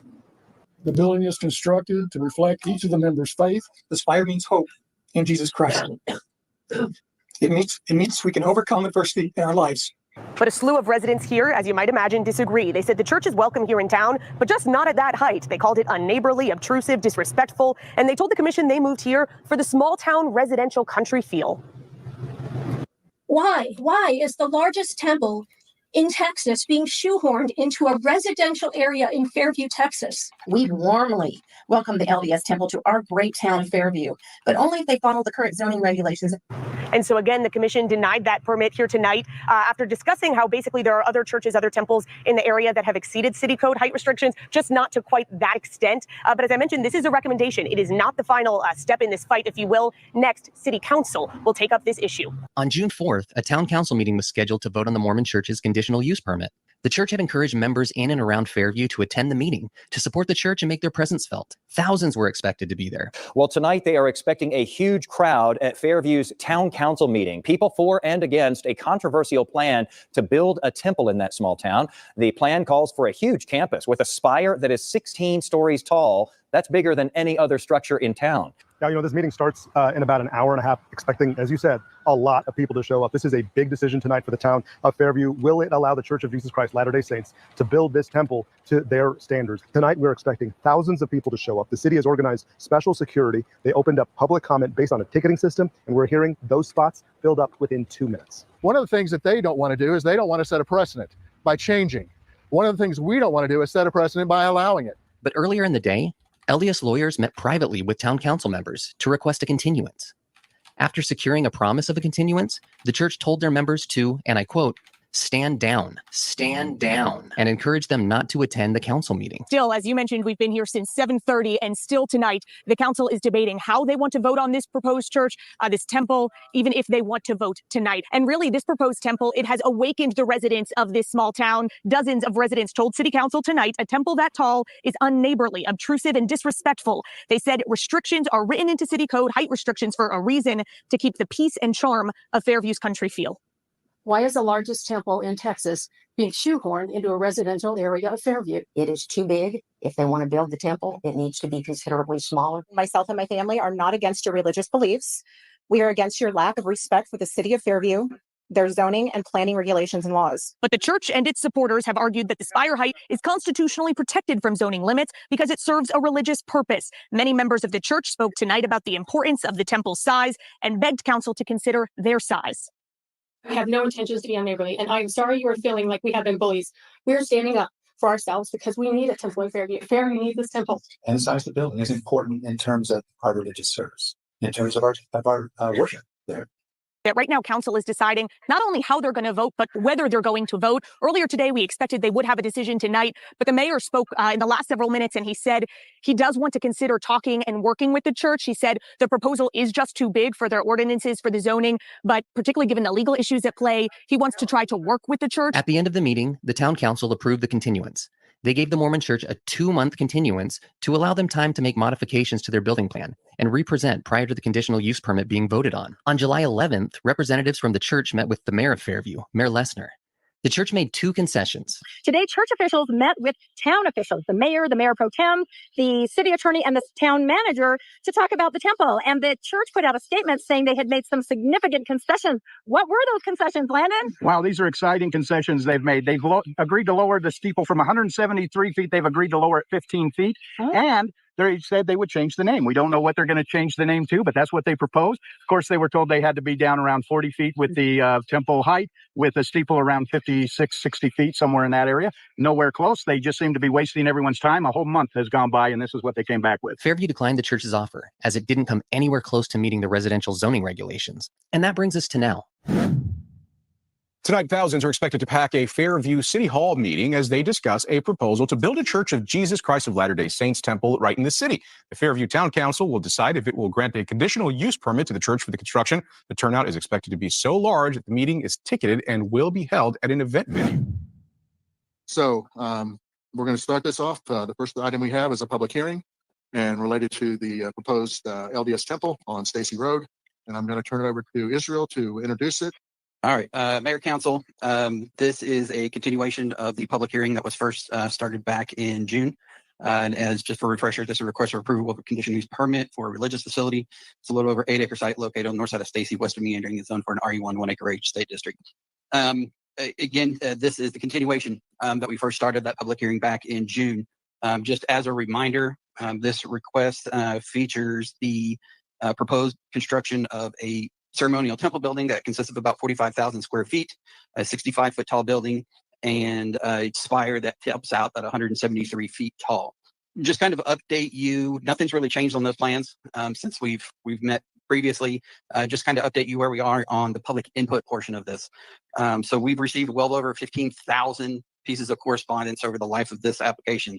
Of those, about 489 of those are from Fairview residents. Of those 489, 437 are in opposition. The remaining 14,500 and change are from folks that are not in Fairview residents. Of those, most of those are in support of the project. We've also received a digital petition with about 1,160 names on it, also in opposition. Just as a reminder, back in May, the Planning and Zoning Commission did recommend denial of this application. So therefore, it takes what's known as the supermajority to pass this request. So 75% or a minimum of 6 of y'all would take to pass this the request. If there's no questions or comments, I will pass it on to, I guess, Tom for the portion of the presentation. From the numbers that he just shared, it appears that there's over 14,500 members of the surrounding community who have written in to express their support for this project. And here come all 14,500 of them. Look at all that paper. That's a lot of dead trees. The intent of my remarks is to set the record straight as far as what we truly intend to do and what we don't intend to do related to the construction of the temple. The Church of Jesus Christ of Latter-day Saints is requesting a conditional use permit to zone this property for the construction of a temple on this property on Stacy Road, right adjacent to the existing Fairview Chapel. The proposed use is consistent with other religious facilities and campuses currently located along Stacy Road, which are also located in the RE1 zoning district. We comply with all of the technical requirements of the town's ordinances and public standards, and we are asking that the requested conditional use zoning district be approved to allow a height consistent with the design of this temple. I ask that you seriously consider our request for a conditional use permit to allow for construction of this temple. Thank you very much for your time. I'll turn the microphone over to Richard. My name is Richard Abernathy, and I represent the Church of Jesus Christ of Latter-day Saints, and thank you for your time this evening. I've been a lawyer for almost 47 years. In 46 of those years, I've represented cities with pride and gratitude. I even had the privilege of representing the town of Fairview. It's a beautiful town. A lot of good things happen in Fairview. What the council apparently plans to do in this zoning case is inconsistent with what I understand the town's about. I say apparently because at the July 11th, 2024 meeting with representatives of the church and town, the mayor and Dr. Hubbard told the church's representatives that neither of them would support the church's application or the church's most recent offer. They said they would only support a 68-foot steeple and a 42-foot building height. I take you at your word. That is your position tonight. Since it takes 6 of you to approve our proposal, that means the church's application or its most recent offer will fail without, in my view, fully considering all the relevant law, facts, and issues. I don't understand. I just don't understand. The law is very much in play in this zoning application. At the June 4th, 2024 town meeting, for example, the mayor said to the audience, and I won't get the quote right, but I hope I get the gist of it. You said, there is a serious legal issue in this zoning application or something to that effect. We all recognize it, but we're not addressing it. Why haven't you been willing to discuss the impact of the law in this zoning case? We stand ready to do that, to understand why what we think controls, you don't think controls. I don't understand why an applicant who seeks to build a church in your town, a landowner who seeks to build a building in your town, can't get a straight answer to this question. Why isn't RLUIPA or the Texas Religious Freedom Restoration Act mandate that you approve the zoning request? I'm not demanding that it does. I'm just saying, tell me why it doesn't. I hope that you'll engage me, Mr. Custer, with more than shaking your head no. I respect your right to tell me no, but I hope you'll engage me. That seems fair. I also want to talk about your zoning ordinance. It's unevenly applied. The church believes it has been discriminated against by the town in its process and evaluation of the town's application of the zoning ordinance. by requiring the church to seek approval for the right to exist in Fairview when dozens of other businesses don't. That sure looks like discrimination. It sure appears unlawful. I mean, we're in Texas. Property rights of owners are essentially sacrosanct. This assessment in the cup doesn't even consider the rights of the landowner to develop its property. These factors and the lack of guardrails to apply them uniformly and consistently, in my opinion, violate the RLUIPA and the Texas Religious Freedom Restoration Act and place a substantial burden on the church. Some opponents might say it's not consistent with the character of the neighborhood because it's just too big. Let's talk about that for a second. The not 1 inch slogan misunderstands the law. Under section 14.02.512 of the ordinance, the 35-foot height restriction in RE1 district applies only to permitted uses, not conditional uses like churches. Many examples exist of large churches, even the mega churches, which are built next to residential areas, have tall steeples. The temple is not a mega church, but like many other churches around, it's important that it has some height because the heights of its temples are meaningful, symbolic to the church members. Let's talk about the application of the law. The denial of the church's application would impose a substantial burden because the location and design of this temple was motivated by religious belief. I was surprised somewhat at the last hearing that after the mayor said he was going to hear from Fairview residents, one of the first people he called was someone who said he was from Britain. And that resident said that steeples are not required by the church doctrine and therefore denying the application would not impose a substantial burden. If the opponent understood the law, he would have known that steeples not being required, even if that were true, is irrelevant. The RLUIPA and the Texas statute protect all religiously motivated conduct, not just conduct that's required or compelled by the church's doctrine. I can tell you that the church is compelled by its beliefs to build temples. You've heard from them. And to build them, and they want to build them large enough to accommodate the religious worship that occurs inside the temple. This size of the temple was determined in part by the number of church members it'll serve. To deny the church's application would place a substantial burden on its religious exercise. I got to say that after all the information that the church has submitted to you regarding its belief in this temple, how this temple will serve its religious needs and allow it to express its religion in the area, are you really going to take the position that the members of the Church of Jesus Christ of Latter-day Saints don't genuinely believe that the height of the steeple and the height of the temple building are motivated by religious beliefs? I'm asking you to do your duty. If you don't know the law, find out what the law is. And whatever it is, I hope that you will follow the law, which in my opinion would result in the approval of our application. And please don't let emotions and politics bind you from complying with your oath. And thank you for your time tonight. Thank you, Richard. I like the Star Wars music. I don't think I've ever seen the animus that I've felt from this city council towards a religious group in all my life. Don't tell me that this isn't a religious persecution. We feel it. And this is the great thing, is you guys don't understand the law. You really don't. And what happens is the church, who does understand the law, we understand, and we don't threaten people. Defending yourself is not a threat. Defending yourself from religious persecution is not a threat. Right. And ultimately, we're willing to pay a lot of money to defend our faith. And if you're willing to spend a lot of money to defend it, the loser pays. That temple will get built. I promise you that. Thank you, Ray. It's nice to meet you.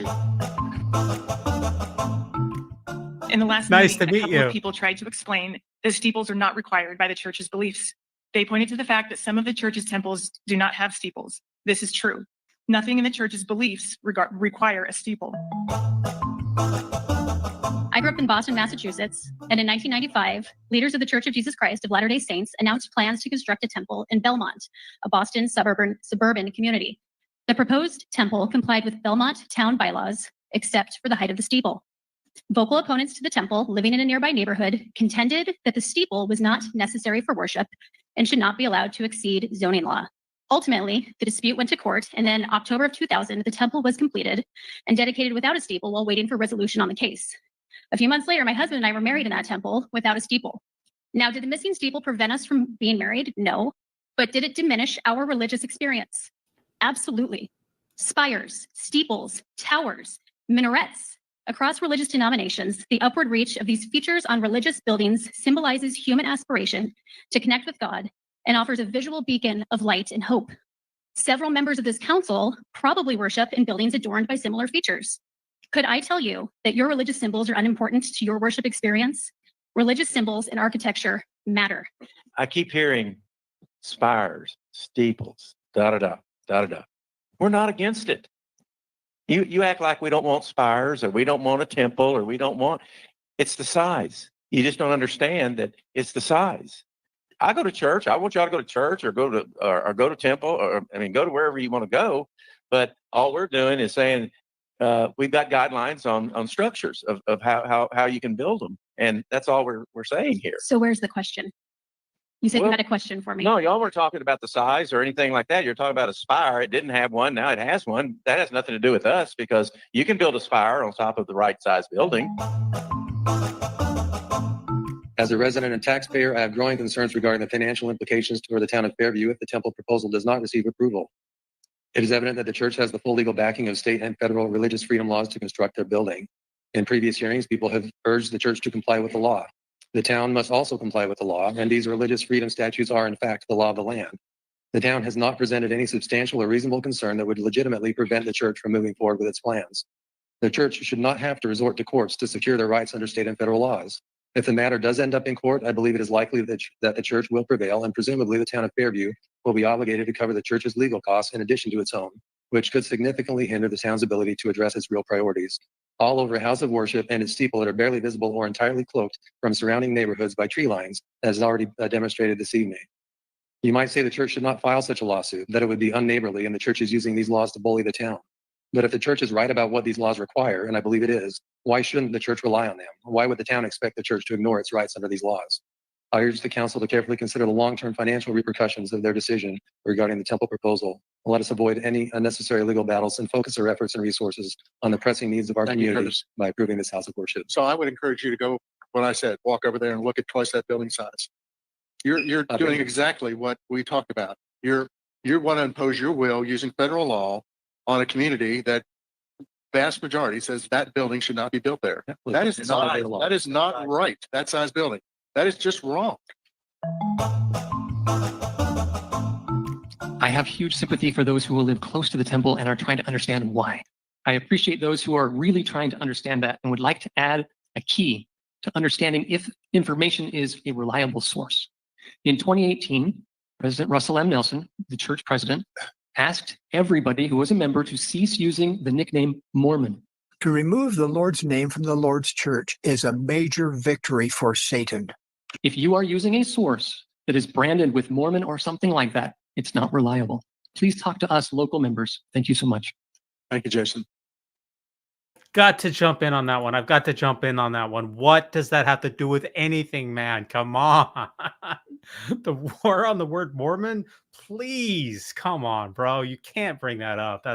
Come on. I think you probably heard that we are not using that. We have used LDS consistently.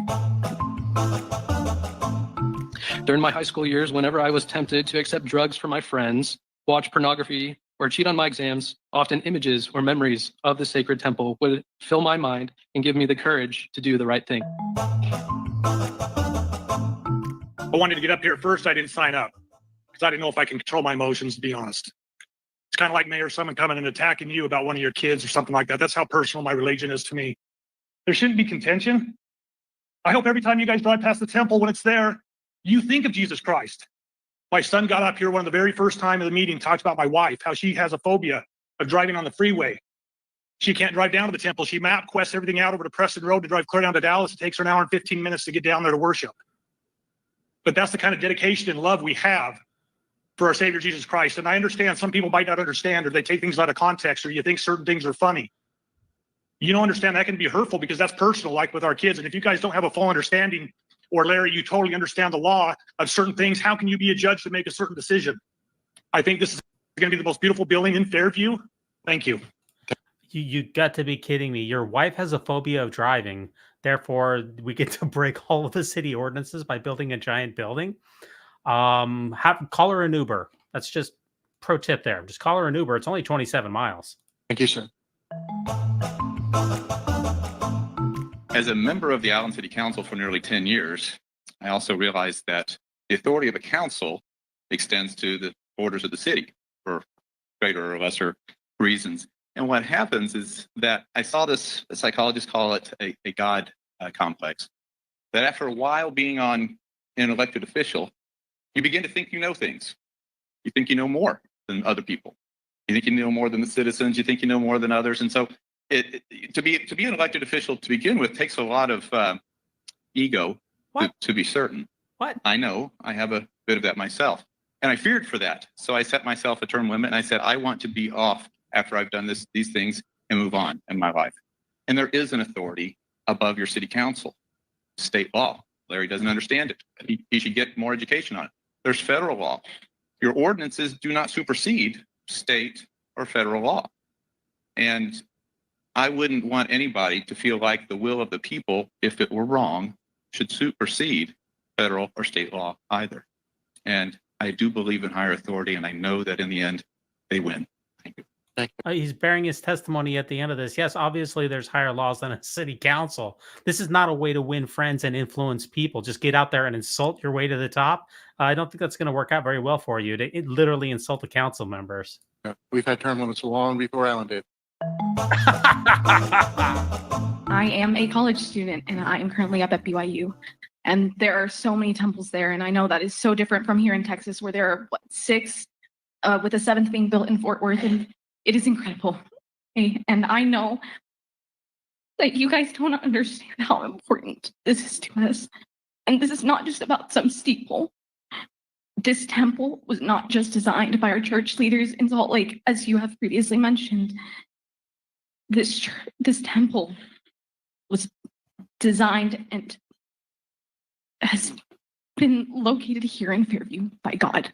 And I know that that is controversial and that you guys don't have to agree with that. And that is the beauty of this country, where you guys don't have to agree with me and my beliefs in the temple and in this church and in our prophet. But it's what I believe and what I have grown up and what I have learned to know to be true. And this temple is so important to me and so many others in Texas. And I know that it will be the greatest blessing and it will bring so much more than what we know to this town. I know that to be true. Thank you. The nearest temple here, folks, is 27 miles away. 27. If this gets struck down, you have a 30-minute commute. This is not like the pioneers going across the plains here. And if you want to say that God has designed where this temple is supposed to be, then provide evidence that God has said that the temple is supposed to go to this place. As soon as you provide that evidence, then we will for sure grant it. Until such time, that's just a claim, and it means nothing. Thank you. Also, having a temple in your community will attract members in the North Texas area who will frequent the gas stations and stores and restaurants, and therefore increase your sales tax. I just want to say one thing. I want to make sure that everybody in this room knows this is not about anything other than it's a zoning issue. The building is too big and it's too big for that location. That is all this is about. This is not about where LDS is, where somebody else is. I greatly appreciate folks from LDS coming up, the sense of importance. I want you to know I get it. Okay, I really get it.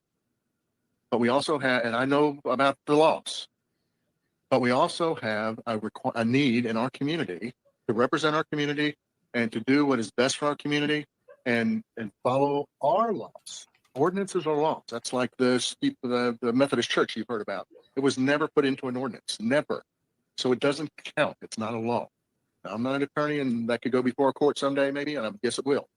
But anyway, this is about a zoning issue, and I want to reemphasize for the LDS folks here, when you're done, please just, you have to drive around the corner to get there because we have the roads blocked, but go look at our town hall.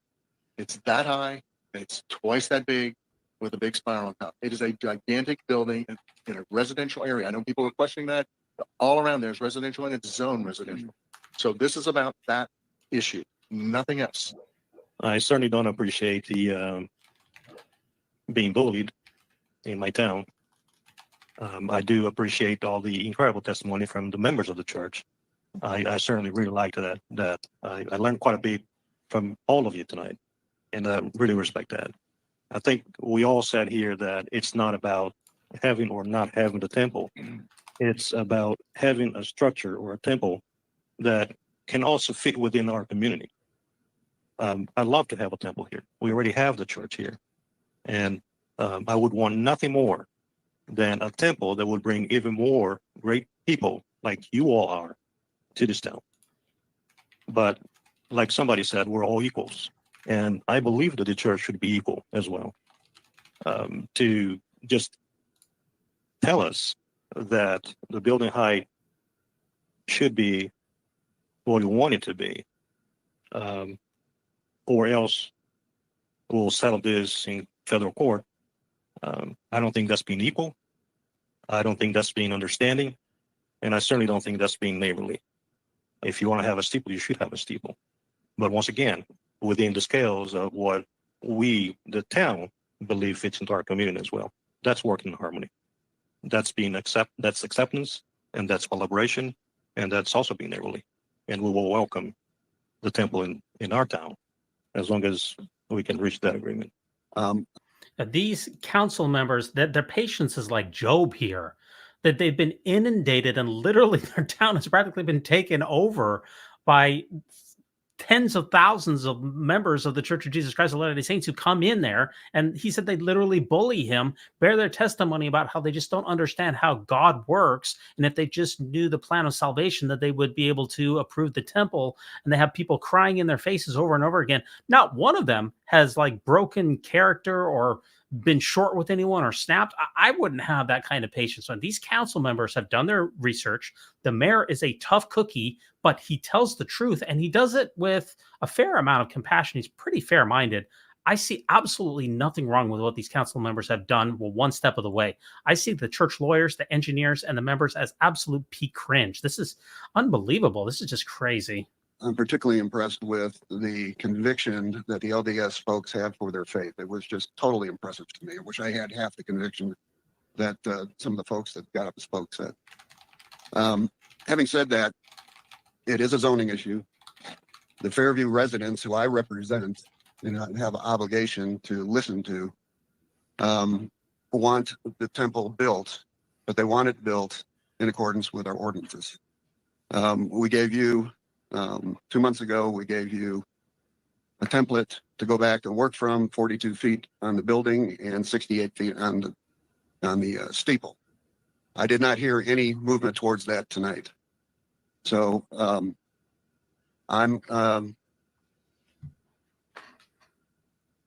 guess I don't know what to say other than we need to vote on this. Being on the receiving end of a personal attack, I feel like I need to say something in regard to that, especially coming from a former council person. I don't know who that was, or if they're still here, I don't really care. If you take what he said, I voted against the church the temple without ever seeing the presentation.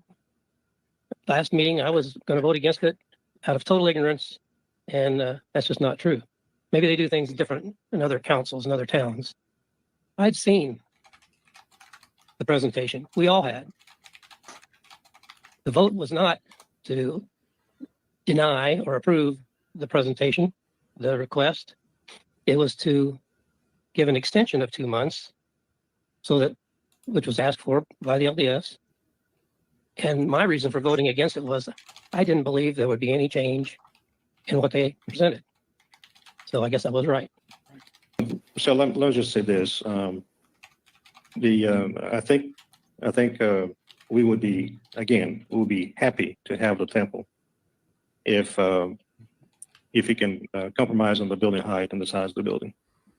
Just want to make it very clear. I think we all said that so that there's no misunderstandings in the future that council did not want the temple in this town. All right, so now I think we're to the point of where we need to make it known where we stand. I move the town council of the town of Fairview, Texas, deny without prejudice the conditional use permit that is the subject of agenda item 3A, and convey that the applicant may resubmit a conditional use permit application meeting all requirements for a temple with a maximum height of a main building at 42 feet 2 inches from the ground and a maximum overall height of the structure including the main building and any steeple feature at 68 feet 3 inches from the ground, as this is consistent with the existing religious facilities in the RE1 zone. I'll second it. All right, council, we have a motion and a second. Any other conversation about this? Ready to vote? All right, so all in favor of the motion as spoken, which is to deny without prejudice, please say aye. Aye. Any opposed? Any abstain? So it is unanimous that we deny without prejudice. So thank you all very much for being here tonight. The Fairview Town Council voted to deny the LDS conditional use permit without prejudice, with a vote of 7-0. This means the church is able to modify their building plans and resubmit them to the town council at any time. Had the council denied the permit with prejudice, the church couldn't resubmit their plans for a year. So what comes next? Locals in Fairview call it Church Row, a block of East Stacy Road with an existing LDS building and an open lot where the church wants to expand. One thing I think everybody understands. This is where that expansion hit a serious snag. A 4-hour community meeting, locals saying it would violate zoning rules, simply too big and too tall for that neighborhood. And the town council in unanimous agreement. A win for the group Fairview United. Our goal is to truly love our neighbor as ourselves, and we feel like we've done that by making this about ordinances and not about religion. But then, what's next? So as of this morning, this is what the mayor told us today. And they said they would sue us. So this is what we expected. So now, as I tell people, they all talk about praying for me. They need to pray for our attorneys because it's in their hands right now. The mayor says he's received notice that the lawsuit will arrive soon, something an LDS spokesperson in San Francisco said he could not yet confirm. It is not the intention of the Church of Jesus Christ of Latter-day Saints to go to court to fight matters, but we also understand the importance of standing up for religious freedoms. However, an official LDS written statement to WFAA did include this. Due to the outcome of the vote, the church will explore other avenues to ensure the temple proposal receives the due process it is entitled to under the law. In other words, we'll sue you. We are willing to comply and make concessions as much as we can to move this forward in a way that would be beautiful for everyone. But not a beautiful situation, the mayor would suggest today. And here we are. So court is next. With a prayerful and legal decision to come somewhere down the road. In Fairview, I'm Kevin Reese. Now, the mayor told Kevin he received a legal notice from 2 individuals citing religious freedom as their reason for pursuing legal action. The church itself says it has not filed any action at this time. The town from the start has claimed that this is simply about the LDS Church's unwillingness to abide by the town's residential zoning regulations. They've stated that a temple is welcome in Fairview. It just needs to be built to or close to code. So what happens now? Well, there's a few potential outcomes. The church could pack up shop and find a different location for the temple. Not very likely. The church and the town of Fairview could settle and reach a compromise on the size of the temple. Not as high as the LDS want it, but not as low as the town council wants. Personally, I think this is the most likely outcome. Or the church takes the town of Fairview to court and loses. If this happens, I don't know what becomes of the temple. If it still gets built, the height likely won't be much higher than their current meeting house. And the last option, the church wins their lawsuit against Fairview and builds the temple to its desired height. Depending on the courts, this is also a possibility. Clearly, it would be a big win for the Mormon Church and their members in North Texas. There would be a downside, though, and this quote sums it up. If the town of Fairview and its residents are somehow forced to accept this misplaced, gigantic building, thousands of folks from this area passing by that building every day will only see and remember the legacy of LDS arrogance. I suspect that this is not the legacy you want to leave. So what will happen? We'll have to wait and see. If you've enjoyed this video, you can support the channel by subscribing. And we've also got an option for Venmo if you've enjoyed the content and would like to donate. Thanks so much for watching, everybody, and we'll see you on the next one.